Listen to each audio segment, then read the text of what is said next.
Hi friends, ಎಲ್ಲರಿಗೂ ಜಯ ಕುಟುಂಬ ವ್ಲಾಗ್ಸ್ಗೆ ಸ್ವಾಗತ.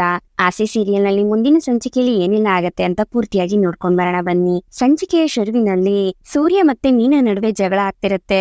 ನೀನು ಅಲ್ಲಿ ಯಾಕೆ ನಿಮ್ಮಮ್ಮನ್ನ ಕನಕನ್ ಮದ್ವೆ ವಿಷಯವಾಗಿ ಮಾತಾಡೋದಕ್ಕೆ ನನ್ನ ಹತ್ರ ಕಳಿಸ್ದೆ ಅಂತ ಸೂರ್ಯ ಕೇಳ್ಬೇಕಾದ್ರೆ, ರೀ ನಿಜವಾಗ್ಲೂ ಇಲ್ಲ ರೀ, ನಾನ್ ಯಾಕ್ರಿ ಅವ್ರನ್ನ ಅಲ್ಲಿ ಕಳಿಸ್ಲಿ, ಹೌದು ಅಮ್ಮ ಬಂದು ಏನ್ ಮಾತಾಡಿದ್ರು ಹೇಳಿ ಅಂತ ಮೀನಾ ಕೇಳ್ಬೇಕಾದ್ರೆ, ಆಯ್ತಮ್ಮ ನೀನ್ ಕಳ್ಸಿಲ್ಲ ಅಂತಾನೆ ಅನ್ಕೋತೀನಿ, ಆದ್ರೆ ನನ್ನ ಹತ್ರ ಬಂದು ಮಾತಾಡಾದ್ಮೇಲೆ ನಿನ್ ಹತ್ರ ಫೋನ್ ಮಾಡಿ ಮಾತಾಡಿರ್ಬೇಕಲ್ವಾ ನಿಮ್ಮಮ್ಮ ಅಂತ ಸೂರ್ಯ ಕೇಳ್ಬೇಕಾದ್ರೆ, ಅಯ್ಯೋ ಸ್ವಾಮಿ ಕೇಳಿ ಸ್ವಲ್ಪ, ಇಲ್ಲಿ ಇವಾಗ ನೀವೇ ಬಾಯಿಗೆ ಬಂದಂಗ್ ಮಾತಾಡ್ಕೋಬೇಡಿ, ನಿಮ್ಗೆ ಇಷ್ಟ ಇದ್ರೆ ಹೇಳಿ, ಇಲ್ಲ ಅಂದ್ರೆ ಬಿಟ್ಬಿಡಿ, ನನ್ಗೆ ಕೆಲ್ಸ ಇದೆ ಅಂತ ಮೀನಾ ಹೇಳ್ಬೇಕಾದ್ರೆ, ಹಾಗಾದ್ರೆ ನಿಜವಾಗ್ಲೂ ನಿನಗ್ ಗೊತ್ತಿಲ್ವಾ ಅಂತ ಸೂರ್ಯ ಕೇಳ್ತಾನೆ. ಆಗ ಮೀನಾ ಸೂರ್ಯನ್ ಮುಖ ನೋಡ್ಬೇಕಾದ್ರೆ, ಸರಿ ಆಯ್ತು ನಾನೇ ಹೇಳ್ತೀನಿ, ಕನಕ ಮದ್ವೆ ಆದ್ರೆ ಆ ಅರುಣ್ನೆ ಮದ್ವೆ ಆಗ್ತೀನಿ, ಇಲ್ಲಾಂದ್ರೆ ನನಗ್ ಮದ್ವೆನೇ ಬೇಡ ಅಂತ ಹೇಳ್ತಿದ್ದಾಳಂತೆ ಅಂತ ಸೂರ್ಯ ಹೇಳ್ಬೇಕಾದ್ರೆ, ಸರಿ ಬಿಡಿ ಅವಳು ನಿರ್ಧಾರ ಹೇಳಿದಾಳೆ, ಇದ್ರಲ್ಲಿ ನಾವಿಬ್ರು ಏನ್ ಮಾಡಕ್ಕಾಗತ್ತೆ ಅಂತ ಮೀನಾ ಹೇಳಿದಾಗ, ಅಲ್ಲ ಕಣೆ ಏನೇ ನೀನ್ ತಂಗಿ ಮದ್ವೆನೇ ಬೇಡ ಅಂತ ಹೇಳ್ತಿದ್ದಾಳೆ, ನಿನ್ ಸ್ವಲ್ಪನೂ ಯೋಚನೆನೇ ಇಲ್ವಾ ನಿನಗೆ, ಅವಳ ಜೀವನ ಏನಾಗುತ್ತೆ ಏನು ಅಂತ ಸ್ವಲ್ಪನೂ ಜವಾಬ್ದಾರಿ ಇಲ್ದಿರೋಳ್ ತರ ಮಾತಾಡ್ತಿದ್ಯಲ್ಲೇ ಅಂತ ಸೂರ್ಯ ಕೇಳ್ಬೇಕಾದ್ರೆ, ಅಯ್ಯೋ ನನಗ್ ಅವಳ ಜೀವನದ ಬಗ್ಗೆ ಚಿಂತೆ ಇದೆ, ಆದ್ರೆ ಏನ್ ಮಾಡೋದು, ಇಲ್ಲಿ ಎಲ್ಲಾ ತೀರ್ಮಾನನೂ ನನ್ ಗಂಡನೇ ತಗೋಬೇಕಲ್ವಾ, ನೀವ್ ಹೇಳ್ದೆ ಯಾವ ಮಾತು ಇಲ್ಲಿ ನಡೆಯೋದಿಲ್ವಲ್ಲ, ನನಗೂ ಆಸೆ ಇದೆ ಕನಕ ಇಷ್ಟಪಟ್ಟಿರೋ ಹುಡುಗನ್ ಜೊತೆನೆ ಮದ್ವೆ ಮಾಡ್ಬೇಕು ಅಂತ, ಆದ್ರೆ ನಿಮ್ಗೆ ಅದ್ರಲ್ಲಿ ಇಂಟ್ರೆಸ್ಟ್ ಇಲ್ವಲ್ಲ, ಮತ್ತೆ ನಾನೇನ್ ಮಾಡಕ್ಕಾಗತ್ತೆ, ಅವಳು ಮದ್ವೆ ಮಾಡ್ಕೊಳಲ್ಲ ಅಂದ್ರೆ ನಾವೇನ್ ಮಾಡಕ್ಕಾಗತ್ತೆ ಹೇಳಿ, ಎಲ್ಲಾ ಅವಳ ಹಣೆ ಬರ ಅಂತ ಬಿಟ್ಬಿಡ್ಬೇಕಷ್ಟೇ ಅಂತ ಮೀನಾ ಹೇಳ್ಬೇಕಾದ್ರೆ, ಏನ್ ಮೀನಾ ನನಗೆ ಪಾಪ ಪ್ರಜ್ಞೆ ಕಾಡ್ಬೇಕು ಅಂತ ಈ ರೀತಿ ಮಾತಾಡ್ತಿದ್ಯಾ ಅಂತ ಸೂರ್ಯ ಕೇಳ್ಬೇಕಾದ್ರೆ,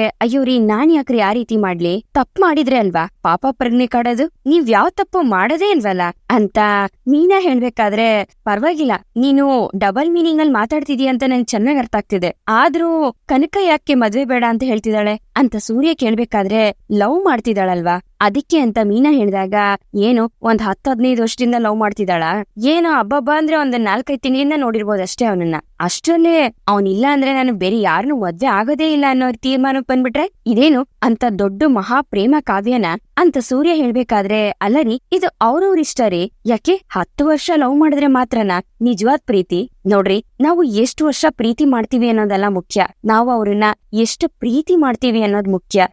ಇದ್ರಲ್ಲಿ ಕನಕ ಆ ಹುಡುಗನ ಎಷ್ಟು ಪ್ರೀತಿ ಮಾಡಿದ್ರೆ ಎಷ್ಟು, ನೀವು ಈ ಮದ್ವೆಗೆ ಒಪ್ಪಿಗೆ ಕೊಡೋದಿಲ್ವಲ್ಲ ಅಂತ ಮೀನಾ ಹೇಳ್ಬೇಕಾದ್ರೆ, ನೋಡಮ್ಮ ಮೀನಾ ನೀನ್ ಏನ್ ಮಾತಾಡ್ತಿದ್ಯಾ ಅಂತ ನನ್ಗೆ ಅರ್ಥ ಆಗ್ತಿಲ್ಲ, ನೀನು ನನಗ್ ಸಪೋರ್ಟ್ ಮಾಡ್ತಿದ್ಯಾ ಅಥವಾ ಕನಕನ್ ಸಪೋರ್ಟ್ ಮಾಡ್ತಿದ್ಯಾ ಒಂದು ಅರ್ಥ ಆಗ್ತಾ ಇಲ್ಲ ಅಂತ ಸೂರ್ಯ ಕೇಳ್ಬೇಕಾದ್ರೆ, ರೀ ನಾನ್ ಯಾವಾಗ್ಲೂ ನಿಮ್ಗೆ ಸಪೋರ್ಟ್ ಮಾಡ್ತೀನ್ರಿ, ನಿಮ್ ಮಾತನ್ನ ಮೀರಿ ನಾನ್ ಯಾವ್ದನ್ನು ಮಾಡೋದಕ್ ಹೋಗೋದಿಲ್ಲ ರೀ, ಆದ್ರೆ ಕನಕ ನನ್ ಜೊತೆ ಓಡ್ ಹುಟ್ಟಿರೋಳು, ಚಿಕ್ಕ ವಯಸ್ಸಿಂದ ಅವಳನ್ನ ಬೆಳೆಸಿರೋಳು ನಾನು, ಅವಳು ಇಷ್ಟಪಟ್ಟಿರೋ ಜೀವನ ಅವಳಿಗೆ ಸಿಗ್ಬೇಕು ಅಂತ ನನಗೂ ಆಸೆ ಇದೆ ರೀ, ಆದ್ರೆ ನಾವ್ ಆಸೆ ಪಟ್ಟಿದ್ದೆಲ್ಲ ಇಲ್ಲಿ ನಡೆಯೋದಿಲ್ವಲ್ಲ, ಸರಿ ಅಮ್ಮ ಬಂದು ಮಾತಾಡೋದ್ಮೇಲೆ ನೀವೇನ್ ಯೋಚನೆ ಮಾಡಿದ್ರಿ, ಇದ್ರ ಬಗ್ಗೆ ಏನ್ ತೀರ್ಮಾನ ತಗೊಂಡ್ರಿ ಅಂತ ಮೀನಾ ಕೇಳ್ಬೇಕಾದ್ರೆ, ನೋಡಮ್ಮ ನಂದ್ ಯಾವತ್ತಿದ್ರು ಒಂದೇ ನಿರ್ಧಾರ, ಕನಕನ್ ಜೀವನ ಚೆನ್ನಾಗಿರ್ಬೇಕು, ಅದೇ ನನ್ನ ಆಸೆ, ಅವಳ ಜೀವನ ಚೆನ್ನಾಗಿರ್ಬೇಕು ಅಂದ್ರೆ ಅವಳ ತರನೇ ಒಳ್ಳೆ ಹುಡುಗನ ಹುಡುಕಿ ಅವಳಿಗೆ ಮದ್ವೆ ಮಾಡ್ಬೇಕು, ಆದ್ರೆ ಆ ಅರುಣ್ ಒಳ್ಳೆಯವನಲ್ಲ, ಹಾಗಂತ ನನಗೂ ಅವನಿಗೂ ಜಗಳ ಆಗಿರೋದ್ರಿಂದ ನಾನು ಈ ಮಾತನ್ನ ಹೇಳ್ತಾ ಇಲ್ಲ, ಅವನು ಒಳ್ಳೆಯವನಲ್ಲ, ಆದ್ರಿಂದ ನಾನು ಈ ಮಾತನ್ನ ಹೇಳ್ತಾ ಇದೀನಿ ಅಂತ ಸೂರ್ಯ ಹೇಳ್ಬೇಕಾದ್ರೆ,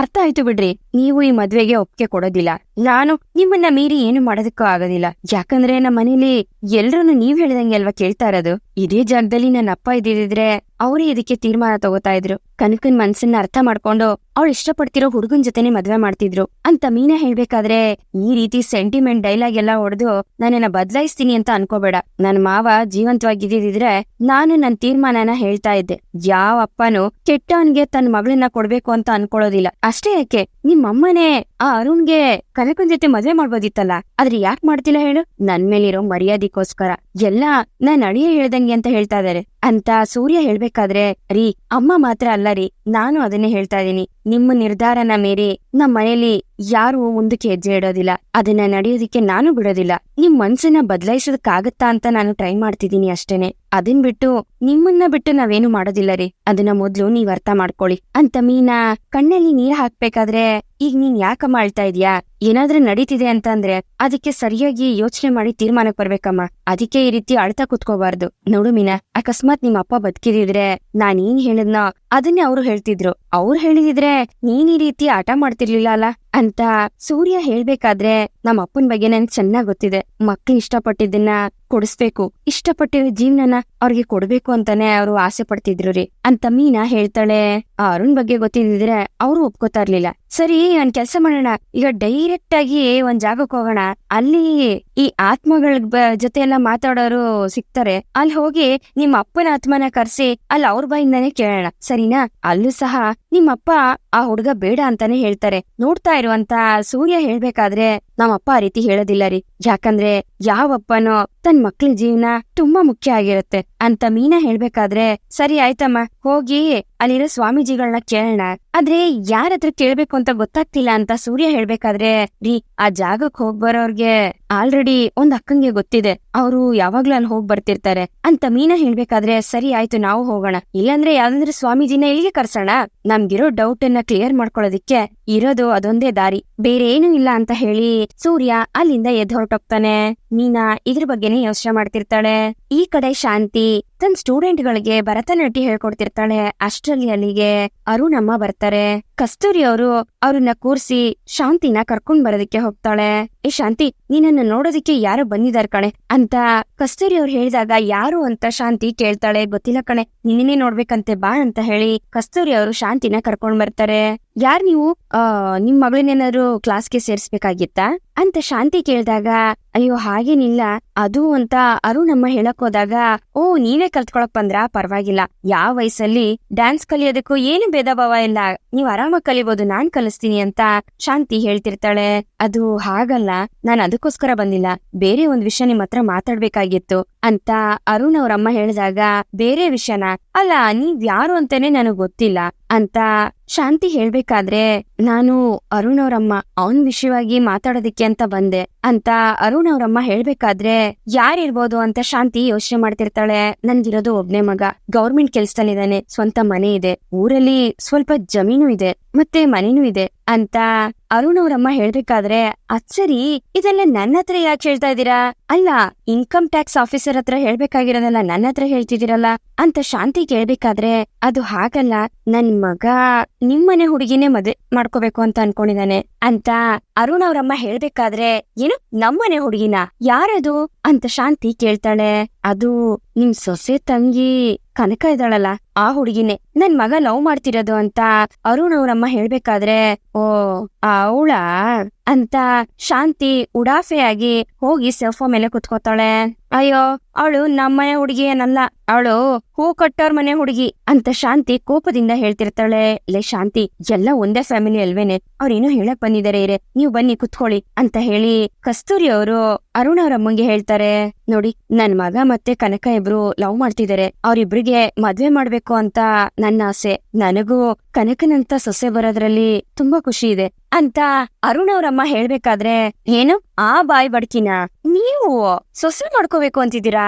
ಅಯ್ಯೋ ಅಂತ ಶಾಂತಿ ಹೇಳ್ಬೇಕಾದ್ರೆ, ಶಾಂತಿ ಸ್ವಲ್ಪ ಅವ್ರು ಮಾತಾಡೋದಕ್ ಬಿಡೆ ಅಂತ ಕಸ್ತೂರಿ ಅವರು ಹೇಳ್ತಾರೆ. ಅಷ್ಟೇ ಅಲ್ಲ, ನಿಮ್ ಸೊಸೆಗೂ ಈ ಮದ್ವೆ ಬಗ್ಗೆ ಇಷ್ಟ ಇದೆ ಅಂತ ಅರುಣ್ ಅವ್ರಮ್ಮ ಹೇಳ್ಬೇಕಾದ್ರೆ, ಅಚ್ಚರಿ ಇದನ್ನೆಲ್ಲ ನನ್ನ ಹತ್ರ ಯಾಕೆ ಬಂದ್ ಹೇಳ್ತಾ ಇದ್ದೀರಾ ಅಂತ ಶಾಂತಿ ಕೇಳ್ಬೇಕಾದ್ರೆ, ಎಷ್ಟೇ ಆದ್ರೂ ನೀವು ಆ ಮನೆ ಬೀಗ್ರು, ಅಷ್ಟೇ ಅಲ್ಲ ನಿಮ್ ಮಗ ಬೇರೆ ಸೂರ್ಯ ಈ ಮದ್ವೆ ನಡಿಬಾರ್ದು ಅಂತ ಅಡ್ಗಾಲಾಗ್ತಿದಾರೆ ಅಂತ ಅರುಣ್ ಅವ್ರಮ್ಮ ಹೇಳ್ಬೇಕಾದ್ರೆ, ಹೌದೌದು ಕೇಳ್ಪಟ್ಟೆ, ಅವನಿಗೂ ನಿನ್ ಮಗನಿಗೂ ಏನೋ ಸಮಸ್ಯೆ ಅಂತಲ್ಲ ಅಂತ ಶಾಂತಿ ಹೇಳ್ಬೇಕಾದ್ರೆ, ಅದು ಇಬ್ರು ಮಧ್ಯೆ ಏನೋ ಮನಸ್ತಾಪ ಆಗಿದೆ, ಅದನ್ನೇ ಮನ್ಸಲ್ಲಿ ಇಟ್ಕೊಂಡು ನಿಮ್ ಮಗ ಈ ಮದ್ವೆನ ನಡೆಯೋದಕ್ ಬಿಡ್ತಾ ಇಲ್ಲ, ನಮ್ ಅಳಿಯನ್ ಮಾತಿನ ಮೀರಿ ನಾವೇನು ಮಾಡೋದಿಲ್ಲ ಅಂತ ಕನಕ ಅವ್ರ ಅಮ್ಮನೂ ಹೇಳ್ತಿದಾರೆ. ಆದ್ರೆ ನನ್ನ ಮಗ ಕನಕನ್ನ ತುಂಬಾ ಇಷ್ಟಪಡ್ತಿದ್ದಾನೆ, ಕನಕನೂ ಅಷ್ಟೇ, ಇಷ್ಟಪಟ್ಟವ್ರನ್ನ ಸೇರ್ಸೋದು ಒಳ್ಳೆ ಕೆಲ್ಸ ಅಲ್ವಾ, ಅವಾಗ್ಲೇ ಅಲ್ವಾ ಅವ್ನ್ ಖುಷಿಯಿಂದ ಇರೋದು ಅಂತ ಅರುಣ್ ಅವ್ರಮ್ಮ ಹೇಳ್ಬೇಕಾದ್ರೆ, ಇದಕ್ಕೆ ನಾನ್ ಏನ್ ಮಾಡ್ಬೇಕು ಅಂತ ಹೇಳ್ತಿದ್ದೀರ ಇವಾಗ ಅಂತ ಶಾಂತಿ ಕೇಳ್ತಾಳೆ. ನೋಡಿ, ನೀವ್ ಸ್ವಲ್ಪ ನಿಮ್ ಮಗನ ಹತ್ರ ಮಾತಾಡಿದ್ರೆ ಚೆನ್ನಾಗಿರುತ್ತೆ, ನೀವೇ ನಿಂತು ಸ್ವಲ್ಪ ಮದ್ವೆ ಮಾಡಿಸ್ತೀರಾ ಅಂತ ಅರುಣ್ ಅವ್ರಮ್ಮ ಕೇಳ್ಬೇಕಾದ್ರೆ, ಸರಿ ಆಯ್ತು, ಏ ಕಸ್ತೂರಿ, ಏನೇ ನೀನು ರೋಡಲ್ಲಿ ಹೋಗೋರ್ನೆಲ್ಲ ಮನೆಗ್ ಬಿಟ್ಕೊಂಡು ಅಂತ ಶಾಂತಿ ಹೇಳ್ಬೇಕಾದ್ರೆ, ಲೇ ಶಾಂತಿ ಏನೇ ನೀನು ಅಂತ ಕಸ್ತೂರಿ ಅವರು ಹೇಳ್ತಾರೆ. ನೋಡಿ, ನೀವು ವಯಸ್ಸಲ್ಲಿ ದೊಡ್ಡವರು ಅಂತ ಅರುಣ್ ಅವ್ರಮ್ಮ ಹೇಳ್ಬೇಕಾದ್ರೆ, ಏನೋ ವಯಸ್ಸಲ್ಲಿ ದೊಡ್ಡವರ? ಹಾಗಿದ್ರೆ ನೀವೇನು 20 ವರ್ಷದ ಹುಡುಗಿನಾ ಅಂತ ಶಾಂತಿ ಕೇಳ್ತಾಳೆ. ಅಯ್ಯೋ, ಅದು ಹಾಗಲ್ಲ, ಮನೇಲಿ ದೊಡ್ಡವರು, ನಿಮ್ ಮಗಂಗೆ ನೀವ್ ಹೇಳಿದ್ರೆ ನಿಮ್ ಮಗ ಕೇಳ್ತಾರಲ್ವಾ, ಅದಕ್ಕೆ ಹೇಳ್ದೆ ಅಂತ ಅರುಣ್ ಅವ್ರಮ್ಮ ಹೇಳ್ತಾರೆ. ನೋಡಿ ನೀವು ತಪ್ಪಾಗಿರೋ ಅಡ್ರೆಸ್ ಬಂದಿದ್ದೀರಾ ಅಂತ ಶಾಂತಿ ಹೇಳ್ಬೇಕಾದ್ರೆ ಸೂರ್ಯ ಅವರಮ್ಮ ನೀವೇ ತಾನೇ? ಗೊತ್ತಿದ್ದೆ ನಾನು ಇಲ್ಲಿಗ್ ಬಂದಿರೋದು, ನೀವ್ ಅವ್ರ ಹತ್ರ ಸ್ವಲ್ಪ ಮಾತಾಡಿ ಅಂತ ಅರುಣ್ ಅವ್ರಮ್ಮ ಹೇಳ್ಬೇಕಾದ್ರೆ ನನ್ ಮಕ್ಳು ನಾನ್ ಹೇಳಿದ ಮಾತನ್ನ ಕೇಳ್ತಾರೆ, ಅದು ಇನ್ನಿಬ್ರಿದಾರಲ್ಲ ಅವ್ರ ಮಾತ್ರ. ಆ ಸೂರ್ಯ ನನ್ಗೆ ಹುಟ್ಟಿರೋ ಮಗನೇ ಇರ್ಬೋದು, ಆದ್ರೆ ನನ್ ಮಗನ್ ತರ ನಾನ್ ಯಾವತ್ತೂ ಅವನನ್ನ ನೋಡೇ ಇಲ್ಲ. ಅದು ಅಲ್ದೆ ನಾನ್ ಹೇಳಿದನ್ನ ಅವನು ಕೇಳ್ತಾನೆ ಅನ್ನೋದನ್ನ ನಂಬಿ ಇಲ್ಲಿ ಬಂದಿದ್ದೀರಲ್ಲ. ಸರಿ ಹೋಯ್ತು, ಅವನೇ ಕುಡ್ಕೊಂಡು ರೌಡಿ ತರ ಆಡ್ಕೊಂಡು ಎಲ್ಲೆನ್ ತೂರಾಡ್ಕೊಂಡ್ ಬಿದ್ದಿದೇನ ಏನೋ ಅಂತ ಶಾಂತಿ ಹೇಳ್ಬೇಕಾದ್ರೆ, ಲೇ ಶಾಂತಿ ಏನೇ ನೀನು ನಿನ್ ಮಗನ್ನ ನೀನು ಈ ರೀತಿ ಮಾತಾಡ್ತಿದ್ಯಲ್ಲ ಅಂತ ಕಸ್ತೂರಿ ಅವರು ಕೇಳ್ತಾರೆ. ಅಯ್ಯೋ ನಿಜ ತಾನೇ ಹೇಳ್ತಾ ಇರೋದು, ಸರಿ ಅದೆಲ್ಲ ಇರ್ಲಿ, ನಿಮ್ ಹುಡುಗಂಗೆ ಬೇರೆ ಹುಡುಗಿನೇ ಸಿಕ್ಲಿಲ್ವಾ? ಏನು ಇಲ್ದಿರೋ ಬಿಕಾರಿಗಳ ಮನೆಯಿಂದ ಹೆಣ್ತರೋದಕ್ಕೆ ಇಷ್ಟೊಂದ್ ಯಾಕೆ ಆಸೆ ಪಡ್ತಾ ಇದ್ದೀರಾ? ಅದು ಅಲ್ದೆ ನನ್ನನ್ನ ಶಿಫಾರಿಸ್ ಬೇರೆ ಮಾಡೋದಕ್ಕೆ ಹೇಳ್ತಾ ಇದ್ದೀರಾ. ಅದು ಬರೀ ಹೂ ಕಟ್ಕೊಂಡು ಜೀವನ ಮಾಡಂತ ಕುಟುಂಬ, ನಿಮ್ಗ್ ಗೊತ್ತಿಲ್ಲ ಅನ್ಸುತ್ತೆ ಅಂತ ಶಾಂತಿ ಹೇಳ್ಬೇಕಾದ್ರೆ, ನೋಡಿ ಅದೆಲ್ಲ ನಮ್ಗ್ ಚೆನ್ನಾಗ್ ಗೊತ್ತಿದೆ ಅಂತ ಅರುಣ್ ಅವ್ರಮ್ಮ ಹೇಳ್ತಾರೆ. ಮತ್ತೆ ಎಲ್ಲ ಗೊತ್ತಿದ್ದು ಆ ಮನೆಯಿಂದ ಹುಡುಗಿ ತಗೋತೀರಾ? ಹೌದು, ನಿಮ್ ಮಗನ್ಗೆ ಏನಾದ್ರೂ ಕೊರತೆ ಇದೆಯಾ ಅಂತ ಶಾಂತಿ ಕೇಳ್ಬೇಕಾದ್ರೆ, ಅಯ್ಯೋ ಆ ರೀತಿ ಏನು ಇಲ್ಲ, ನನ್ ಮಗ ಕರೆಕ್ಟ್ ಆಗೇ ಇದ್ದಾನೆ ಅಂತ ಅರುಣ್ ಅವ್ರಮ್ಮ ಹೇಳ್ಬೇಕಾದ್ರೆ, ಓ ಹಾಗಾದ್ರೆ ನಿಮ್ ಮಗನ್ಗೆ 2ನೇ ಮದ್ವೆ ಇರ್ಬೋದು ಅಂತ ಶಾಂತಿ ಹೇಳಿದಾಗ, ನೋಡಿ ಏನ್ ಈ ರೀತಿ ಮಾತಾಡ್ತಾ ಇದ್ದೀರಾ? ಒಂದ್ ಒಳ್ಳೆ ಕೆಲ್ಸ ಅಡ್ಡಿ ಆಗ್ತಾ ಇದೆ, ಅದಕ್ಕೆ ನಿಮ್ಮಿಂದನೇ ಏನಾದ್ರೂ ಒಂದು ಸಹಾಯ ಆಗುತ್ತೆ, ನಿಮ್ ಮಗನ್ಗೆ ನೀವೇ ಬುದ್ಧಿ ಹೇಳ್ತೀರಾ ಅಂತ ನಾನ್ ಇಲ್ಲಿಗ್ ಬಂದ್ರೆ ನೀವ್ ಈ ರೀತಿ ಎಲ್ಲ ಮಾತಾಡ್ತಿದ್ದೀರಲ್ಲ, ನೀವ್ ಮೊದ್ಲು ಹೇಳ್ದಂಗೆ ನಾನು ತಪ್ಪಾಗಿರೋ ಜಾಗಕ್ಕೆ ಬಂದಿದ್ದೀನಿ, ದಯವಿಟ್ಟು ನನ್ನನ್ನ ಕ್ಷಮಿಸಿ ಅಂತ ಹೇಳಿ ಅರುಣ್ ಅವರಮ್ಮ ಅಲ್ಲಿಂದ ಹೊರಟೋಗ್ತಾರೆ. ಏ ಶಾಂತಿ ಏನೇ ನೀನು ಅವ್ರ ಹತ್ರ ಹೋಗಿ ಈ ರೀತಿ ಎಲ್ಲ ಮಾತಾಡ್ತಿದ್ಯಾ ಅಂತ ಕಸ್ತೂರಿ ಅವರು ಹೇಳ್ಬೇಕಾದ್ರೆ, ಬೇರೆ ಹೆಂಗೆ ಮಾತಾಡ್ಬೇಕಿತ್ತು, ನನಗೂ ಆ ಹೂ ಕಟ್ಟೋಳ ಮನೆಗೂ ಏನೇ ಸಂಬಂಧ? ನನ್ನನ್ನ ಶಿಫಾರಿಸ್ ಮಾಡೋದಕ್ಕೆ ಕರಿತಾ ಇದ್ದಾಳ ಹೆಂಗ್ಸು ಅಂತ ಶಾಂತಿ ಹೇಳ್ಬೇಕಾದ್ರೆ, ನೋಡೆ ಏನೇ ಇದ್ರೂನು ನೀನ್ ಮಾತಾಡಿದ್ ತಪ್ಪು ಕಣೆ ಅಂತ ಕಸ್ತೂರಿ ಅವರು ಹೇಳ್ತಾರೆ. ಏಯ್ ಅಲ್ಲ ಕಣೆ, ಆ ಹೂ ಕಟ್ಟೋಳ ಮನೆಗೆ ಹೋಗ್ಬಿಟ್ಟು ಇಂಥ ಸಂಬಂಧ ಬೇಕೇನೆ? ಮನೆ ಆಸ್ತಿ ಎಲ್ಲ ಇದೆ ಅಂತ ಹೇಳ್ತಿದ್ದಾಳೆ, ಇಂಥ ಜಾಗಕ್ಕೇನಾದ್ರೂ ಆ ಕನಕನ್ನ ಬಾಯ್ ಬಡ್ತೀನಿ ಏನಾದ್ರೂ ಮದ್ವೆ ಮಾಡ್ಕೊಟ್ಬಿಟ್ರೆ ಅವ್ರ ಅಮ್ಮ ಓವರ್ ಆಗಿ ಕುಣ್ದು ಕುಪ್ಪಳಿಸ್ಬಿಡ್ತಾಳ ಕಣೆ. ಇಂಥವ್ರಿಗೆಲ್ಲ ಅವ್ರ ರೇಂಜ್ ಅಲ್ಲಿ ಯಾವ್ದಾದ್ರು ಒಂದ್ ಸಿಕ್ಕಾಕೊಳತ್ತೆ ಬಿಡು. ಅದೆಲ್ಲ ಇರ್ಲಿ, ನಾಳೆ ಮನೋಜನ್ಗೆ ಬಾಯಿಗೆ ಹಾಕಿದಾರಲ್ಲ ಕಟ್ಟು, ಅದನ್ನ ಬಿಚ್ತಾ ಇದಾರೆ, ನೀನ್ ಬಂದ್ಬಿಡು ಅಂತ ಶಾಂತಿ ಹೇಳ್ಬೇಕಾದ್ರೆ, ಯಾಕೆ ನಾನ್ ಬಂದ್ರೆ ಮಾತ್ರ ಅದನ್ನ ಕಟ್ಟು ಬಿಚ್ಚದ ಅಂತ ಕಸ್ತೂರಿ ಅವರು ಕೇಳ್ತಾರೆ. ಅಯ್ಯೋ ಅವ್ರ ಯಾರ ಸ್ವಾಮೀಜಿ ಬಗ್ಗೆ ಹೇಳ್ದಲ್ಲೇ ಅವ್ರನ್ನ ಕರ್ಕೊಂಡ್ ಬಂದ್ಬಿಡೆ ಅಂತ ಹೇಳಿ ಶಾಂತಿ ಅಲ್ಲಿಂದ ಹೋಗ್ತಾಳೆ. ಈ ಕಡೆ ಸೂರ್ಯ ಸ್ನಾನ ಮುಗಿಸಿ ರೆಡಿ ಆಗ್ತಾ ಇರ್ಬೇಕಾದ್ರೆ ಅಲ್ಲಿಗೆ ಒಬ್ಬ ಸ್ವಾಮೀಜಿ ಬರ್ತಾನೆ. ಯಾರ್ ನೀವು ಅಂತ ಸೂರ್ಯ ಕೇಳಿದಾಗ, ಮಾತಾಡ್ಸೋದಕ್ಕೆ ಅಂತ ಬಂದಿದೀನಿ ಅಂತ ಆ ವ್ಯಕ್ತಿ ಹೇಳ್ತಾನೆ. ಏನು ಮಾತಾಡ್ಸೋದಕ್ಕ? ಅವ್ನ್ ನೋಡೋದಕ್ಕೆ ಯಾಕೋ ಉಲ್ಟಾ ಪಲ್ಟಾ ತರ ಕಾಣಿಸ್ತಾನಲ್ಲ. ಓ ರಾತ್ರಿ ಮೀನಾ ಹೇಳ್ತಾ ಇದ್ಲಲ್ಲ ಅವ್ರ ಅಪ್ಪನ ಆತ್ಮ ಜೊತೆ ಮಾತಾಡ್ಸೋದಕ್ಕೆ ಯಾರನ್ನ ಕರೆಸ್ತೀನಿ ಅಂತ, ಅವರೇ ಇರ್ಬೇಕು ಅಂತ ಹೇಳಿ ಸೂರ್ಯ ಆ ವ್ಯಕ್ತಿನ ಮನೆ ಒಳಗಡೆ ಕರ್ಕೊತಾನೆ. ಹೌದು, ಅಪ್ಪನ ಹತ್ರ ಮಾತಾಡಿಸ್ತೀರಾ ಅಂತ ಸೂರ್ಯ ಕೇಳಿದಾಗ, ಅಪ್ಪನ ಹತ್ರ ಏನು ಎಲ್ರ ಹತ್ರನೂ ಮಾತಾಡಿಸ್ತೀನಿ ಅಂತ ಆ ವ್ಯಕ್ತಿ ಹೇಳ್ತಾನೆ. ಓ ಹಂಗಾದ್ರೆ ಅವನು ತುಂಬಾ ಪವರ್ಫುಲ್ಲೇ ಇರ್ಬೇಕು. ಬನ್ನಿ ಬನ್ನಿ ಸ್ವಾಮೀಜಿ ಕುತ್ಕೊಳ್ಳಿ ಅಂತ ಸೂರ್ಯ ಅವ್ರನ್ನ ಕೂರಿಸ್ತಾನೆ. ಯಾವ್ದಕ್ಕೂ ಡೋರ್ ಲಾಕ್ ಮಾಡ್ಬಿಡೋಣ ಅಂತ ಹೇಳಿ ಸೂರ್ಯ ಹೋಗಿ ಡೋರ್ನ ಲಾಕ್ ಮಾಡ್ತಾನೆ. ಅಷ್ಟರಲ್ಲಿ ಅಲ್ಲಿಗೆ ರವಿ ಮತ್ತೆ ಶ್ರುತಿ ಬಂದಾಗ, ಲೇ ಸೂರ್ಯ ಯಾರ ಇವ್ರು ಅಂತ ರವಿ ಕೇಳ್ತಾನೆ. ಲೋ ಆತ್ಮದ ಜೊತೆ ಮಾತಾಡಕ್ ಬಂದವ್ರೆ ಕಣೋ ಅಂತ ಸೂರ್ಯ ಹೇಳಿ ಮೀನನ್ನ ಕರ್ಕೊಂಡ್ ಬರಕ್ ಹೋಗ್ತಾನೆ. ಏನು ಆತ್ಮದ ಜೊತೆನಾ ಅಂತ ರವಿ ನೋಡ್ಬೇಕಾದ್ರೆ, ವಾವ್ ರವಿ ತುಂಬಾ ಎಕ್ಸೈಟ್ ಆಗಿರುತ್ತೆ ಇದು ನೋಡೋದಿಕ್ಕೆ ಅಂತ ಶ್ರುತಿ ಹೇಳ್ತಿರ್ತಾಳೆ. ಅಷ್ಟರಲ್ಲಿ ರಂಗನಾಥ್ ಅವರು ಆ ವ್ಯಕ್ತಿನ ನೋಡ್ತಾರೆ. ಯಾರಿದು ಅಂತ ಸೂರ್ಯನ ಕೇಳಿದಾಗ, ಅಪ್ಪಯ್ಯ ಇವ್ರು ಆತ್ಮ ಜೊತೆ ಮಾತಾಡೋದು ಕಣಪ್ಪ ಅಂತ ಸೂರ್ಯ ಹೇಳ್ಬೇಕಾದ್ರೆ ಅದನ್ನ ಕೇಳಿ ಸ್ವಾಮೀಜಿಗೆ ಕನ್ಫ್ಯೂಸ್ ಆಗತ್ತೆ. ಅಯ್ಯೋ ಅದು ಹಾಗಲ್ಲ ಕಣಪ್ಪ ಅಂತ ಅವ್ರು ಹೇಳಕ್ ಹೋದಾಗ, ಅಯ್ಯೋ ಪರವಾಗಿಲ್ಲ ಸ್ವಾಮೀಜಿ ಕುತ್ಕೊಳ್ಳಿ ನಾನ್ ಮಾತಾಡ್ಕೋತೀನಿ ಅಂತ ಹೇಳಿ ಸೂರ್ಯ ಮತ್ತೆ ರಂಗನಾಥ್ ಅವ್ರ ಹತ್ರ ಹೋಗಿ ನಿಂತ್ಕೋತಾನೆ. ಅಲ್ಲ ಕಣೋ ಆತ್ಮ ಜೊತೆ ಮಾತಾಡೋರ, ಇವ್ರನ್ನ ಯಾಕೋ ಇಲ್ಲಿ ಕರ್ಕೊಂಡ್ ಬಂದೆ ಅಂತ ರಂಗನಾಥ್ ಅವ್ರು ಕೇಳ್ತಾರೆ. ಅಯ್ಯೋ ಅಪ್ಪಯ್ಯ ನಾನ್ ಕರ್ಸಿಲ್ಲ ಮೀನಾ ಕರ್ಸಿರೋದು ಅಂತ ಸೂರ್ಯ ಹೇಳ್ಬೇಕಾದ್ರೆ, ಯಾಕೆ ಅಂತ ಶಾಂತಿ ಆಶ್ಚರ್ಯದಿಂದ ಕೇಳ್ತಾಳೆ. ಅಷ್ಟರಲ್ಲಿ ಮನೋಜ ಮತ್ತೆ ರೋಹಿಣಿ ಇಬ್ರೆಲ್ಲ ಬರ್ತಾರೆ. ಅದು ಕೆಲವು ನಿರ್ಧಾರನ ಅಪ್ಪ ಇದ್ದಿದ್ರೆ ತಗೋತಿದ್ರು ಅಂತ ಹೇಳ್ತಿದ್ಲು, ಅದಕ್ಕೆ ಅವ್ರಿಲ್ವಲ್ಲ ಅವ್ರ ಆತ್ಮ ಜೊತೆನಾದ್ರೂ ಮಾತಾಡಿ ಅದಕ್ಕೆ ತೀರ್ಮಾನ ತಗೋಣ ಅಂತ ಸೂರ್ಯ ಹೇಳ್ದಾಗ ಅದನ್ನ ಕೇಳಿ ಶಾಂತಿಗೆ ಗಾಬರಿ ಆಗತ್ತೆ. ಸರಿ ಹೋಯ್ತು. ಅಲ್ಲ ಈಗಿನ ಕಾಲದ ಮಕ್ಳುಗಳಿಗೆಲ್ಲ ಅಪ್ಪ ಅಮ್ಮನ ಹತ್ರ ಟೈಮ್ ಕೊಟ್ಟು ಮಾತಾಡೋದಕ್ಕೆ ಟೈಮ್ ಇಲ್ಲ, ಅಂತದ್ರಲ್ಲಿ ಮೀನಾ ಸತ್ತೋಗಿರೋ ಅವ್ರ ಅಪ್ಪನ ಹತ್ರ ಮಾತಾಡ್ತಾಳಂತ. ಸರಿ ಮಾತಾಡ್ಲಪ್ಪ ಅಂತ ರಂಗನಾಥ್ ಅವ್ರು ಹೇಳ್ತಾರೆ. ರೀ ಇವ್ರ ಪಾಡಿಗೆ ಇವ್ರು ಆತ್ಮ ಗೀತ್ಮ ಅಂತ ಏನೇನೋ ಮಾತಾಡ್ತಿದ್ದಾರೆ, ಸುಮ್ನೆ ಏನೇನೋ ಕರ್ಕೊಂಡ್ ಬಂದು ಮನೆ ಒಳಗಡೆ ಸೇರಿಸ್ಕಿಳಿಸ್ಬಿಟ್ಟಾರು ಅಂತ ಶಾಂತಿ ಹೇಳ್ಬೇಕಾದ್ರೆ, ಟೆನ್ಷನ್ ಮಾಡ್ಕೋಬೇಡಿ ಸಕ್ಕರೆ ಅವ್ರೆ, ಯಾಕಂದ್ರೆ ತಾವಿರೋರ್ಗು ಈ ಮನೆ ಒಳಗಡೆ ಯಾವ ಆತ್ಮನೂ ಬರೋದಿಲ್ಲ, ಬಂದ್ರು ಏನು ಮಾಡೋದಿಲ್ಲ ಅಂತ ಸೂರ್ಯ ಹೇಳಿದಾಗ ಶಾಂತಿ ಸೂರ್ಯನೇ ಗುರಾಯಿಸ್ತಿರ್ತಾಳೆ. ಶ್ರುತಿ ಮತ್ತೆ ರವಿ ಇದಕ್ಕೆ ನಗ್ತಾ ಇರ್ತಾರೆ. ನೋಡಪ್ಪ ನಾನ್ ಹೇಳಿದಿನ ಕೇಳು ಅಂತ ಸ್ವಾಮೀಜಿ ಹೇಳ್ಬೇಕಾದ್ರೆ, ಅಯ್ಯೋ ಸ್ವಾಮೀಜಿ ನೀವು ಕುತ್ಕೊಳ್ಳಿ, ನಾನ್ ಇನ್ನೊಬ್ರನ್ನ ಕರೆಸ್ತೀನಿ, ಮೀನಾ ಬಾರೇ ಇಲ್ಲಿ ಅಂತ ಸೂರ್ಯ ಕರೀತಾನೆ. ಏ ರೋಹಿಣಿ ಏನಿದು, ಏನ್ ಮಾಡ್ತಿದಾರೆ ಅಂತ ಮನೋಜ ಕೈ ಸನ್ನೆ ಮಾಡಿ ರೋಹಿಣಿಗೆ ಹೇಳ್ಬೇಕಾದ್ರೆ, ಗೊತ್ತಿಲ್ಲ ಏನೋ ಮೀನಾ ಅವ್ರ ಅಪ್ಪನ ಆತ್ಮ ಜೊತೆ ಮಾತಾಡಿಸ್ತಾರಂತೆ ಅಂತ ರೋಹಿಣಿ ಹೇಳಿದಾಗ ಅದನ್ನ ಕೇಳಿ ಮನೋಜ ಭಯ ಪಡ್ತಾನೆ. ಹೌದು ಮಾತಾಡಿ ಏನ್ ಮಾಡ್ತಾರೆ ಅಂತ ಮನೋಜ ಕೇಳಿದಾಗ, ಅವ್ರಪ್ಪ ಬಚ್ಚಿಟ್ಟಿದಾನಲ್ಲ ಆಸ್ತಿ, ಅದು ಎಲ್ಲಿದೆ ಅಂತ ಕೇಳಿ ತಿಳ್ಕೊಳಕ್ ಕರೆಸ್ತಾ ಇರ್ಬೇಕು ಅಂತ ಶಾಂತಿ ಕಿಂಡಲ್ ಮಾಡ್ತಾಳೆ. ಹಾಗೆ ರೋಹಿಣಿ ನೀನು ನಿಮ್ಮ ಅಪ್ಪನ ಆತ್ಮನ ಕರ್ಸಿ ಕೇಳು ಅಂತ ಮನೋಜ ಹೇಳಿದಾಗ, ಹೌದೌದು ಅವನನ್ನ ಕರ್ಸಿ ಇವ್ರ ಅಪ್ಪನ ಆಸ್ತಿ ಯಾವ ಪೊದೆಲಿ ಇಟ್ಟಿದ್ದಾರೆ ಅಂತ ಕೇಳ್ಬೇಕೇನ, ಇವಳೇ ಹೇಳಿದ್ಲಲ್ಲ ಇವ್ರಪ್ಪ ಏನು ಗತಿ ಇಲ್ದಿರೋನು ಅಂತ ಶಾಂತಿ ರೋಹಿಣಿನ ನೋಡ್ಕೊಂಡು ಹೇಳ್ತಿರ್ತಾಳೆ. ಅಷ್ಟರಲ್ಲಿ ಮೀನಾ ಅಲ್ಲಿಗೆ ಬರ್ತಾಳೆ. ಏನ್ರಿ ಅದು ಅಂತ ಮೀನಾ ಕೇಳಿದಾಗ, ನೋಡಮ್ಮ ನೀನ್ ಹೇಳ್ದಲ್ಲ ನಿಮ್ಮ ಅಪ್ಪನ ಹತ್ರ ಮಾತಾಡೋದಿಕ್ಕೆ ಅಂತ ಬಂದಿದ್ದಾರೆ ಅಂತ ಸೂರ್ಯ ಹೇಳ್ತಾನೆ. ಏನು ನಮ್ಮ ಅಪ್ಪನ ಹತ್ರ ಮಾತಾಡೋದಕ್ಕ ಅಂತ ಮೀನಾ ಆಶ್ಚರ್ಯದಿಂದ ಕೇಳಿದಾಗ, ಹೌದು ನಿಮ್ಮ ಅಪ್ಪನ ಆತ್ಮ ಜೊತೆ ಮಾತಾಡೋದಕ್ಕೆ ಯಾರನ್ನ ಕರೆಸ್ತೀನಿ ಅಂತ ಹೇಳ್ತಿದ್ದಲ್ಲ, ಬಂದಿದಾರ್ ನೋಡು ಅಂತ ಸೂರ್ಯ ಹೇಳ್ತಾನೆ. ಏಯ್ ಏನೇ ನೀನು ನಿಮ್ಮ ಅಪ್ಪನ ಆತ್ಮ ಜೊತೆ ಮಾತಾಡಿ ನೀನೇನೇ ಮಾಡ್ಬೇಕಾಗಿದೆ ಅಂತ ಶಾಂತಿ ಕೇಳ್ಬೇಕಾದ್ರೆ, ಅಯ್ಯೋ ಅತ್ತೆ ಅದು ಹಾಗಲ್ಲ ಅತ್ತೆ ಅಂತ ಮೀನಾ ಹೇಳಕ್ ಹೋಗ್ತಾಳೆ. ಮಾತಾಡಿ ಸ್ವಲ್ಪ ಕೆಲವು ನಿರ್ಧಾರಗಳನ್ನ ತಗೋಬೇಕು, ನೋಡಿ ಸ್ವಾಮಿ ಇವ್ರ ಅಪ್ಪನ ಆತ್ಮ ಜೊತೆನೆ ನೀವು ಮಾತಾಡ್ಬೇಕಾಗಿರೋದು ಅಂತ ಸೂರ್ಯ ಹೇಳ್ತಾನೆ. ನಾನ್ ಮಾತಾಡ್ಬೇಕು ಅಂತ ಆ ಸ್ವಾಮೀಜಿ ಹೇಳಿದಾಗ, ಇಲ್ಲ ಇಲ್ಲ ನೀವೇನು ಮಾತಾಡ್ಬಿಡಿ ಸ್ವಾಮೀಜಿ, ನಾವು ಮಾತಾಡ್ಕೋತೀವಿ, ನೀವು ಸುಮ್ನೆ ಕರ್ಕೊಂಡ್ ಬನ್ನಿ ಅಷ್ಟೇ ಸಾಕು ಅಂತ ಸೂರ್ಯ ಹೇಳ್ತಾನೆ. ಹೌದು ನೀವು ಆತ್ಮನ ಕರೆಸ್ತೀರಲ್ಲ ಅದಕ್ಕೂ ಮುಂಚೆ ನನ್ಗೆ ಹೇಳಿ, ನಾನು ವಿಡಿಯೋ ರೆಕಾರ್ಡ್ ಮಾಡ್ಕೋತೀನಿ ಅಂತ ಶ್ರುತಿ ಹೇಳ್ತಿರ್ತಾಳೆ. ಏಯ್ ಯಾಕೆ ಅಂತ ರವಿ ಕೇಳ್ಬೇಕಾದ್ರೆ, ಈ ರವಿ ಇದನ್ನ ರೆಕಾರ್ಡ್ ಮಾಡ್ಕೊಂಡ್ರೆ ವೈರಲ್ ಆಗುತ್ತೆ ಕಣೋ ಅಂತ ಶ್ರುತಿ ಹೇಳ್ತಿರ್ತಾಳೆ. ಮೀನಾ ನೋಡೆ ನೀನು ನಿಮ್ಮ ಅಪ್ಪನ ಹತ್ರ ಬೇಗ ಬೇಗ ಮಾತಾಡ್ಕೊಂಡ್ಬಿಡು, ಆಮೇಲೆ ನಾನು ಮಾತಾಡ್ತೀನಿ. ನಾನು ನಮ್ಮ ಮಾವನ ಹತ್ರ ಮಾತಾಡೇ ಇಲ್ಲ ಕಣೆ, ಆಮೇಲೆ ಮದ್ವೆ ವಿಷಯದಲ್ಲಿ ಅವ್ರ ನಿರ್ಧಾರ ಏನು ಅನ್ನೋದನ್ನ ನಾನೇ ತಿಳ್ಕೊತೀನಿ ಅಂತ ಸೂರ್ಯ ಹೇಳ್ಬೇಕಾದ್ರೆ, ಏನಪ್ಪ ನೀನು ಆ ಆತ್ಮದ ಜೊತೆ ಎಲ್ಲ ಮಾತಾಡು ಅಂತ ಹೇಳ್ತಾ ಇದ್ಯಾ ಅಂತ ಆ ಸ್ವಾಮೀಜಿ ಕೇಳ್ಬೇಕಾದ್ರೆ, ರೀ ಇವಾಗ ನೀವ್ ಯಾರನ್ನ ಕರ್ಕೊಂಡ್ ಬಂದಿದೀರಾ ಇಲ್ಲಿಗೆ ಅಂತ ಮೀನಾ ಕೇಳ್ತಾಳೆ. ಏಯ್ ನಾನೇನಮ್ಮ ಕರ್ಕೊಂಡ್ ಬಂದಿದ್ದೀನಿ, ನೀನೇ ತಾನೇ ಬರೋದಕ್ಕೆ ಹೇಳಿರೋದು ಅಂತ ಸೂರ್ಯ ಹೇಳ್ತಾನೆ.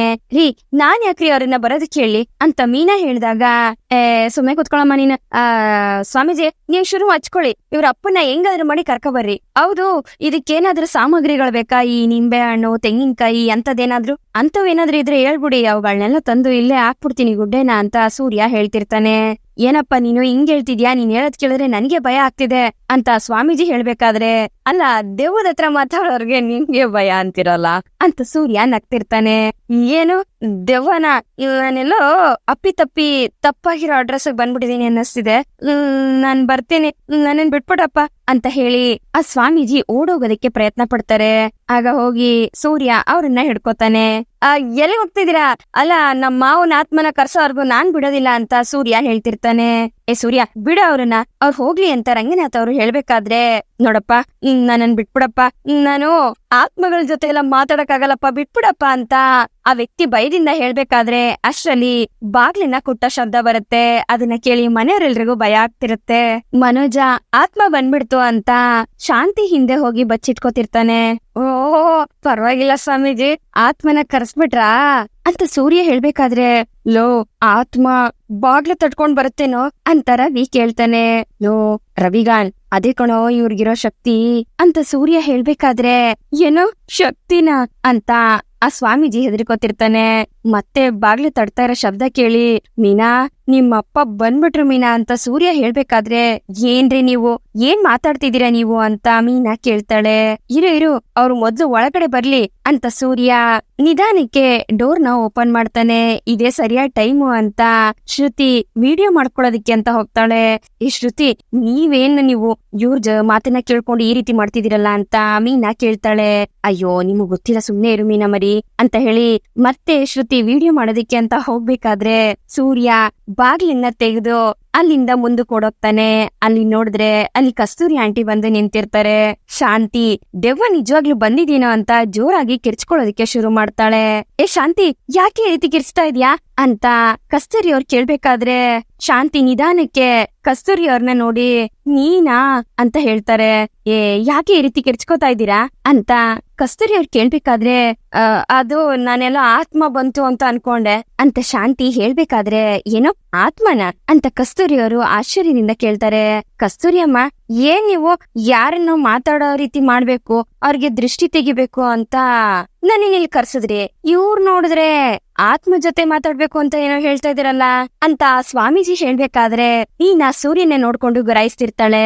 ಕಸ್ತೂರಿಯಮ್ಮ, ನೀವ್ ಇವ್ರನ್ನ ಬರೋದಕ್ಕೆ ಹೇಳಿದ್ರಾ ಅಂತ ರಂಗನಾಥ್ ಅವರು ಹೇಳಿದಾಗ ಹೌದು ಅಣ್ಣ, ಇವ್ರನ್ನ ನಾನೇ ಕರ್ಸಿದ್ದು, ಇವ್ರನ್ನ ಕರ್ಸೋದಕ್ಕೆ ಹೇಳಿದ್ದು ಶಾಂತಿನೇ ಅಂತ ಕಸ್ತೂರಿ ಅವರು ಹೇಳ್ತಾರೆ. ಓ ಇವ್ರೇನಾ ಇವ್ರು ಮನೋಜ್ಗೋಸ್ಕರ ಬಂದಿರೋದು ಅಂತ ಶಾಂತಿ ಹೇಳ್ತಾ ಅವನ್ಗೆ ದೃಷ್ಟಿ ತೆಗ್ದು ಅವನ್ ಮೇಲೆ ಯಾರ್ ಕಣ್ಣು ಬೀಳ್ದಿರೋ ರೀತಿ ಅವನ್ಗೆ ಪೂಜೆ ಮಾಡಿಸ್ಬೇಕಾಗಿತ್ತು, ಅದಕ್ಕೆ ಅವ್ರನ್ನ ಕರೆಸ್ದೆ ಅಂತ ಶಾಂತಿ ಹೇಳ್ತಾಳೆ. ಛೆ, ಹಾಗಾದ್ರೆ ಆತ್ಮ ಬರೋದಿಲ್ವಾ ಅಂತ ಶ್ರುತಿ ಕೇಳ್ತಾಳೆ. ಶ್ರುತಿ, ಇವಾಗ ತಾನೇ ಇಡ್ಲಿ ಹಾಕಿಟ್ಟಿದೀನಿ, ಅದು ಹೊಗೆ ಹೋಗ್ತಾ ಇರತ್ತೆ, ಅದನ್ನೇ ಆತ್ಮ ಅನ್ಕೊಂಡು ವಿಡಿಯೋ ಮಾಡಿಡ್ಕೊಳ್ಳಿ ಅಂತ ನೀನಾ ಶ್ರುತಿಗೆ ಹೇಳ್ತಾಳೆ. ಹಾಗಾದ್ರೆ ನೀ ಇವ್ರನ್ನ ಕರ್ಸಿಲ್ವಾ ಅಂತ ಸೂರ್ಯ ಕೇಳ್ಬೇಕಾದ್ರೆ ನನ್ಗೇನ್ ಬೇರೆ ಕೆಲ್ಸ ಇಲ್ವಾ, ಸುಮ್ನೆ ನೀವೇ ಏನೋ ಒಂದ್ ಅರ್ಥ ಮಾಡ್ಕೊಂಡ್ ಮಾತಾಡ್ತಿರ್ತೀರಾ ಅಂತ ಮೀನಾ ಹೇಳ್ತಾಳೆ. ಏ ಶಾಂತಿ, ಯಾಕೆ ಇದನ್ನೆಲ್ಲ ಮಾಡ್ತಾ ಇದ್ಯಾ, ನೀನಿಂದಾಗಿ ಬರ್ತಾ ಬರ್ತಾ ಈ ಮನೆ ಸ್ವಾಮೀಜಿಗಳ ಮನೆ ಆಗ್ಬಿಟ್ಟಿದೆ ಅಂತ ರಂಗನಾಥ್ ಅವ್ರು ಹೇಳ್ಬೇಕಾದ್ರೆ ಎಲ್ಲ ಒಂದ್ ನಂಬಿಕೆ ಅಲ್ವಾ ಅಣ್ಣ ಅಂತ ಕಸ್ತೂರಿ ಅವರು ಹೇಳ್ತಾರೆ. ಮೊದ್ಲು ನೀನ್ ಹೇಳ್ಬೇಕಮ್ಮ, ಇಡೀ ಊರಲ್ಲಿರೋ ಎಲ್ಲಾ ಸ್ವಾಮೀಜಿಗಳನ್ನ ಚೆನ್ನಾಗಿ ತಿಳ್ಕೊಂಬಿಟ್ಟಿದ್ಯಾ ನೀನು ಅಂತ ರಂಗನಾಥ್ ಅವ್ರು ಹೇಳ್ಬೇಕಾದ್ರೆ ಏನ್ ಮಾಡೋದಣ್ಣ, ನಾನು ಒಬ್ಳೇ ಇರ್ತೀನಲ್ವಾ, ಸ್ವಾಮೀಜಿ ಪೂಜೆ ಅದು ಇದು ಅಂತ ನನ್ಗೂ ಟೈಮ್ ಪಾಸ್ ಆಗ್ಬೇಕಲ್ವಾ ಅಂತ ಕಸ್ತೂರಿ ಅವ್ರು ಹೇಳ್ಬೇಕಾದ್ರೆ ಏನೋ ಒಂದ್ ಮಾಡ್ಕೊಳ್ಳಿ, ನನ್ಗೆ ಸ್ವಲ್ಪ ಆಚೆ ಕೆಲ್ಸ ಇದೆ ಅಂತ ಹೇಳಿ ರಂಗನಾಥ್ ಅವರು ಅಲ್ಲಿಂದ ಹೊರಟಾಗ್ತಾರೆ. ಈ ಶಾಂತಿ, ಅವನ್ಗೆ ಬಾಯಿಗೆ ಹಾಕಿರೋದು ಕಟ್ಟನ್ನ ತೆಗೆದ್ಬಿಡೋಣ ಕಣೆ, ಒಳ್ಳೆ ಟೈಮು ಹೊರಟೋಗ್ಬಿಡುತ್ತೆ ಅಂತ ಕಸ್ತೂರಿ ಅವರು ಹೇಳ್ಬೇಕಾದ್ರೆ ಅಯ್ಯ ಕಸ್ತೂರಿ ಆಂಟಿ, ಇವನ್ಗೆ ಟೈಮ್ ಇವಾಗ ಕರೆಕ್ಟ್ ಆಗಿ ಐತೆ, ಆದ್ರೆ ಬಾಯೇ ಸರಿ ಇಲ್ಲ, ಅದನ್ನ ಮುಚ್ಕೊಂಡ್ರೆ ಅಷ್ಟೇ ಸರಿ ಹೋಗುತ್ತೆ ಅಂತ ಸೂರ್ಯ ಹೇಳ್ಬೇಕಾದ್ರೆ ನೀನ್ ಸುಮ್ನೆ ಇರ ಅಂತ ಶಾಂತಿ ಮನೋಜನ್ನ ಸೋಫಾ ಮೇಲ್ ಕೂರ್ಸಿ ಕಟ್ಟನ್ನ ತೆಗಿಯೋದಿಕ್ಕೆ ಅಂತ ನೋಡ್ತಾಳೆ. ನಾನ್ ಬರೋದಿಲ್ಲ, ನನ್ಗೆ ಭಯ ಆಗುತ್ತೆ ಅಂತ ಮನೋಜ ಕೈ ಸನ್ನೆ ಮಾಡಿ ಹೇಳ್ತಿರ್ತಾನೆ. ಅದನ್ನ ರೋಹಿಣಿ ಶಾಂತಿ ಹತ್ರ ಹೇಳ್ತಾಳೆ. ಏನು ಆಗಲ್ಲ ಅಂತ ಸಮಾಧಾನ ಮಾಡಿ ಶಾಂತಿ ಮನೋಜನ್ಗೆ ಹಾಕಿರೋ ಪಟ್ಟಿನ ತೆಗಿಯೋದಿಕ್ಕೆ ನೋಡ್ತಾಳೆ. ನಮ್ಮ ಸಕ್ರೆಯವರು ಕಟ್ಟೆನ ಬಿಚ್ತಾ ಇದಾರೆ, ಎಲ್ರು ಚಪ್ಪಾಳೆ ತಟ್ಟಿ ಅಂತ ಸೂರ್ಯ ಹೇಳಿದಾಗ ಎಲ್ರು ಚಪ್ಪಾಳೆ ತಟ್ತಿರ್ತಾರೆ. ಅಲ್ಲ ಕಣಪ್ಪ ಸೂರ್ಯ, ಇಲ್ಲೇನ್ ಪಿಕ್ಚರ್ ನಡೀತಾ ಇದ್ಯಾ, ಎಲ್ರು ಕೈ ತಟ್ಟಿ ಚಪ್ಪಾಳೆ ತಟ್ಟೋದಿಕ್ಕೆ ಸ್ವಲ್ಪ ಸುಮ್ಮನೆ ನಿಂತ್ಕೊಳ್ರ ಅಂತ ಕಸ್ತೂರಿ ಅವರು ಹೇಳ್ತಾರೆ. ಈ ಕಡೆ ಬಂದಿರೋ ಸ್ವಾಮೀಜಿ ನಿಂಬೆ ಹಣ್ಣು ಏನೇನೋ ಇಟ್ಕೊಂಡು ಪೂಜೆನ ಮಾಡ್ತಿರ್ತಾರೆ. ನೋಡಪ್ಪ, ಇವಾಗ ಕಟ್ಟಿರೋದನ್ನ ಬಿಚ್ಚಾಗಿದೆ, ಇವಾಗ ಅಮ್ಮ ಅಂತ ಹೇಳಪ್ಪ ಅಂತ ಸ್ವಾಮೀಜಿ ಹೇಳಿದಾಗ ಮನೋಜ ಹೇಳಕ್ಕಾಗ್ದೆ ಒದ್ದಾಡ್ತಿರ್ತಾನೆ. ಆದ್ರೂ ಟ್ರೈ ಮಾಡಿ ಅಮ್ಮ ಅಂತ ಬಾಯಿನ ತೆಗಿತಾನೆ. ಆಗ ಅವ್ರ ಕೈಯಲ್ಲಿರೋ ನಿಂಬೆಹಣ್ಣ ಮೇಲೆ ಒಂದು ಕರ್ಪೂರನ ಹಚ್ಚಿ ಆ ಸ್ವಾಮೀಜಿ ಇಟ್ಕೊಂಡಿರ್ತಾನೆ. ಆ ಕರ್ಪೂರನ ಎತ್ತಿ ಸೀದಾ ಮನೋಜನ್ ಬಾಯಿಗೆ ಆ ಸ್ವಾಮೀಜಿ ಎಸಿತಾನೆ. ಅದನ್ನ ನೋಡಿ ಮನೆಯವರೆಲ್ರು ಶಾಕ್ ಆಗಿ ಮನೋಜನ್ನೇ ನೋಡ್ತಿರ್ತಾರೆ. ಮನೋಜ ಆ ಕರ್ಪೂರನ ಬಾಯಲ್ಲಿ ಇಟ್ಕೊಂಡು ಕುಣಿತಾ ಇರ್ತಾನೆ. ಮನೆಯವರೆಲ್ರು ಗಾಬರಿಯಿಂದ ಮನೋಜನ್ನೇ ನೋಡ್ತಿರ್ತಾರೆ. ಇಲ್ಲಿಗೆ ಈ ಒಂದು ಸಂಚಿಕೆ ಮುಗಿಯುತ್ತೆ. ಈ ಸಂಚಿಕೆ ನಿಮ್ಗೆ ಇಷ್ಟ ಆಗಿದೆ ಅಂತ ಅನ್ಕೊಳ್ತೀನಿ. ಇಷ್ಟ ಆಗಿದ್ರೆ ದಯವಿಟ್ಟು ಲೈಕ್ ಮಾಡಿ, ಹಾಗೆ ಹೇಗಿತ್ತು ಅನ್ನೋದನ್ನ ಕಮೆಂಟ್ ಮೂಲಕ ತಿಳಿಸಿ. ಮತ್ತೆ ಮುಂದಿನ ಸಂಚಿಕೆಯೊಂದಿಗೆ ನಿಮ್ಮನ್ನ ಭೇಟಿ ಆಗ್ತೀನಿ. ಅಲ್ಲಿವರೆಗೂ Tata, bye bye, take care.